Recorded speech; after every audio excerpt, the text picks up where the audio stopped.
Good morning friends.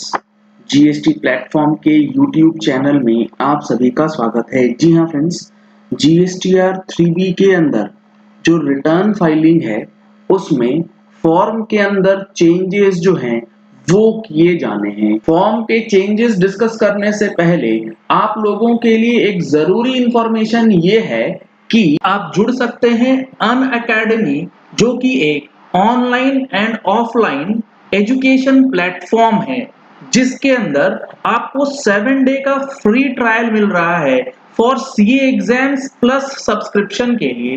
यानी कि जो आपका सब्सक्रिप्शन होगा उसमें आपको एक्सटेंडेड सब्सक्रिप्शन का बेनिफिट जो है वो दिया जाएगा, जिसके लिए आपको 4 स्टेप्स के अंदर स्टार्ट लर्निंग तक पहुंचने के लिए कुछ चीजों का ध्यान रखना है। जैसे आपको जो स्कैन करना है क्यूआर कोड, उसके बाद आपको रजिस्टर करना है अपने मोबाइल नंबर से और वहां पर सीए एग्जाम्स आप चूज करेंगे एज योर गोल। उसके बाद आप एक्टिवेट कर सकते हैं अपना कोड और अपनी स्टडी यानी कि जो पढ़ाई है वो एग्जाम पर्पस के लिए स्टार्ट कर सकते हैं, जिससे आपको काफी ज्यादा बेनिफिट मिलने वाला है।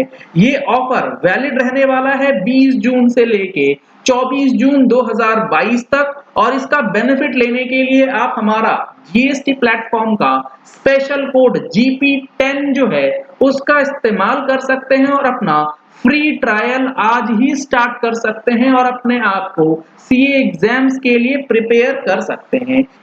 इस प्लेटफॉर्म के जरिए आप पार्टिसिपेट कर सकते हैं स्कॉलरशिप एग्जाम में, जो 25 जून यानी कि आज की डेट में होने जा रहा है, जिसके अंदर आप जीत सकते हैं स्कॉलरशिप 70% तक अलॉन्ग विथ 5000 रुपीज के गिफ्ट वाउचर। तो आज ही एनरोल कीजिए और अपने आप को टेस्ट करके अपने लिए स्कॉलरशिप जो है वो भी आप फिक्स करा सकते हैं। अब यहाँ पर जो बड़े चेंजेस जीएसटीआर 3B के नए फॉर्मेट में आपको देखने को मिलेगा, कौन से चेंजेस है और वो इम्पैक्ट किस तरीके से करेगा, आज के इस वीडियो में आपको समझ आएगा। जुड़े रहिएगा वीडियो के एंड तक ताकि आपको लायबिलिटीज, इनपुट टैक्स, क्रेडिट और अमेंडमेंट से रिलेटेड जो चेंजेस हैं वो अच्छे से समझ में आ जाए।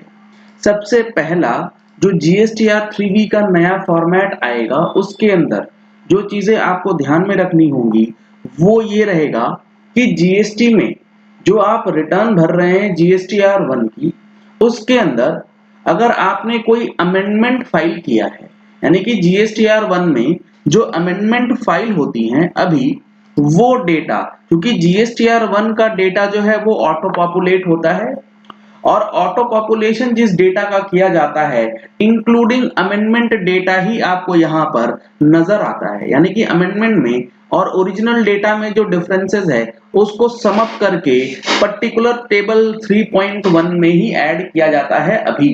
लेकिन अब जो नया फॉर्म डिजाइन किया जा रहा है उसके अंदर आपको एक नया टेबल, यानी कि अगर आपने जीएसटीआर 1 में कोई अमेंडमेंट फाइल किया है तो उस अमेंडेड डेटा को एक सेपरेट टेबल में जीएसटीआर 3B के अंदर रिफ्लेक्ट किया जाएगा। यानी कि जीएसटीआर 1 का अमेंडमेंट आपको 3B में अलग टेबल में अलग टाइल के अंदर दिखाया जाएगा, वो फिगर आपको टेबल 3.1 में नहीं नजर आएगा। ये एक अच्छा स्टेप रहेगा, इससे आपको पता लग जाएगा कि आपके जीएसटीआर 1 में किसी एक पर्टिकुलर टैक्स पीरियड में क्या अमेंडमेंट और उसका क्या इंपैक्ट आपकी लायबिलिटी या फिर टर्नओवर पे पड़ चुका है। अब जो दूसरा चेंज है उस दूसरे चेंज में आपको एक चीज, जैसे कि जीएसटीआर 1 से डेटा पॉपुलेट होता है 3B में, टैक्सेबल वैल्यू पॉपुलेट हो गया, टैक्स अमाउंट भी ऑटो पॉपुलेट हो जाता है। यहाँ पर जो चेंजेस हो सकते हैं वो auto population of taxable values तो होगा ही होगा, साथ में ये एडिटेबल भी है। अभी जो है टैक्स अमाउंट भी आपका ऑटो पॉपुलेटेड है प्लस एडिटेबल है। इस टैक्स अमाउंट वाले कॉलम को नॉन एडिटेबल किया जा सकता है, यानी कि जो डेटा जीएसटीआर 1 से ऑटो पॉपुलेट हो गया उसे आप बदल नहीं पाइएगा। ये एक अच्छा स्टेप हो सकता है कि आपने जीएसटीआर 1 में जो लायबिलिटी डिक्लेयर कर दी है वो लाइबिलिटी आपको उस महीने की GSTR 3B में पे करनी होगी। सर इसमें तो एक गड़बड़ है। गड़बड़ क्या? हमने GSTR 1 में गलती से ज्यादा टैक्स लाइबिलिटी डिस्क्लोज कर दिया है, यानी कि टैक्स लाइबिलिटी ज्यादा चली गई। अब 3B जब फाइल कर रहे हैं तब हमें पता लगा कि GSTR 1 गलत चला गया, तो अब तो हमें टैक्स गलत अमाउंट पे भरना पड़ेगा।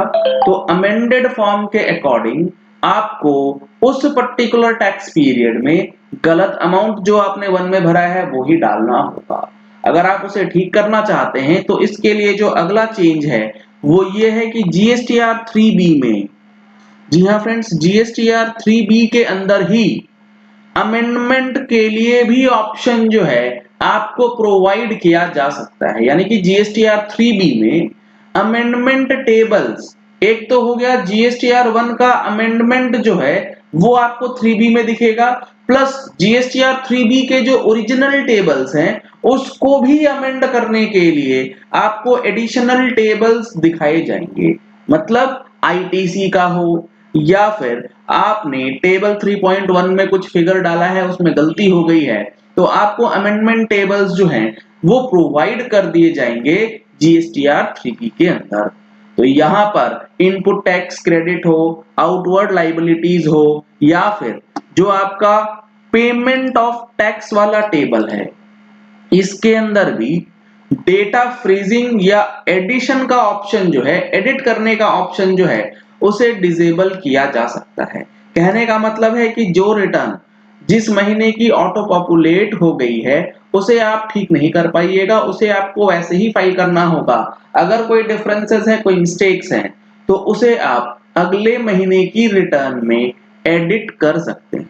GSTR 3B में इस बार काफी सारे चेंजेस जो है वो प्रपोज्ड हैं, तो आपको ये सारी चीजें हमारे मंथली टैक्स मैगजीन में भी आपको देखने को मिलेंगी।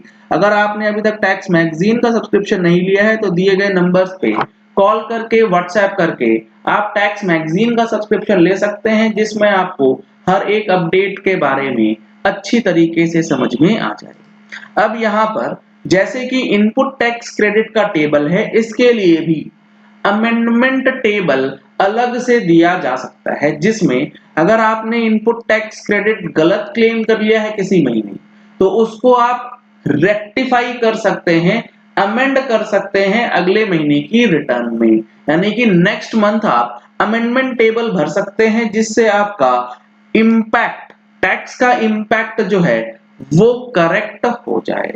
तो काफी इंपॉर्टेंट चीजें GSTR 3B के इस बार फॉर्म में किए जा सकते हैं, और ये सारी चीजें अभी तुरंत नहीं हो जाएंगी।